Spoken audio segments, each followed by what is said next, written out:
తిప్పతీగ అంటారు దీన్ని. ఇది షుగర్‌కి బాగా పనిచేస్తుంది. రోజు 2, 3 ఆకులు తిన్నట్లయితే షుగర్ కంట్రోల్‌లో ఉంటుందంటారు. ఇది పల్లెటూర్లలో ఎక్కడ చూసినా పెరుగుతూ ఉంటుంది. ఈ ఆకు ఎలా గుర్తించాలి అంటే కొంచెం మందంగా ఉంటుంది. తిన్నాక నోట్లో పెట్టుకొని జిగురుగా ఉంటుంది. కొంచెం చేదుగా గూడా ఉంటుంది ఇది. అలా మనం కొంచెం ఇలా తుంచి టేస్ట్ చూసినట్లయితే కొంచెం చేదుగా ఉంది. కొద్దిగా బంకగా కూడా ఉంది. అలా గుర్తించొచ్చు మనము. ఈ తిప్పతీగంతా కూడా చూడండి ఇక్కడ చాలా బాగా పెరిగింది. ఈ తిప్పతీగ హృదయాకారం కలిగి ఉంటాయి. ఈ తిప్పతీగలో ఆకులు, కాండము మనకు ఉపయోగపడతాయి.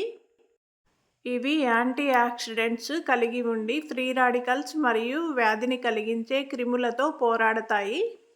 ఇవి టాక్సిన్స్‌ని తొలగించడంలో, రక్తాన్ని శుద్ధి చేయడంలో, రక్తంలో గ్లూకోజ్ మరియు కొలెస్ట్రాల్ తగ్గించడానికి, కాలేయ వ్యాధిని కూడా ఎదుర్కోవడానికి ఉపయోగపడతాయి.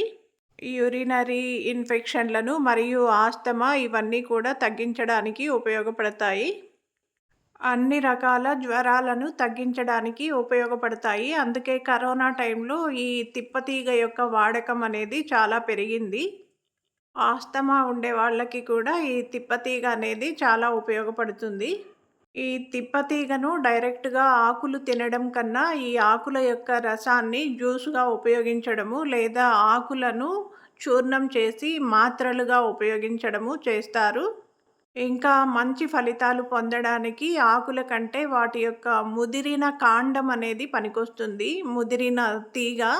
దీన్ని గిలోయి అని కూడా అంటారు. మార్కెట్‌లో మనకు ఆయుర్వేద షాపుల్లో లేదా పచారీ షాపుల్లో గిలోయి టాబ్లెట్స్ కూడా దొరుకుతాయి. ఈ తిప్పతీగల యొక్క ఆకుల యొక్క పౌడరు మరియు జ్యూసులు కూడా మనకు దొరుకుతాయి.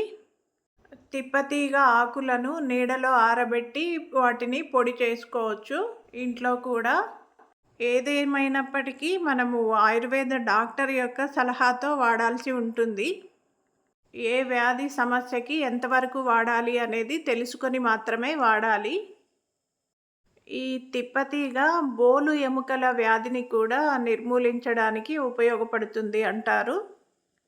ఏది ఏమైనప్పటికీ డాక్టరు సలహా తీసుకోవడమే ఉత్తమం. లేకపోతే వికటించే ప్రమాదం ఉంటుంది కదా!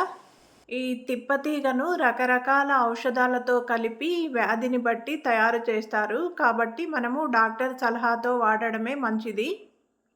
నేను దీన్ని తెచ్చి మా ఇంట్లో కూడా నాటుకున్నాను.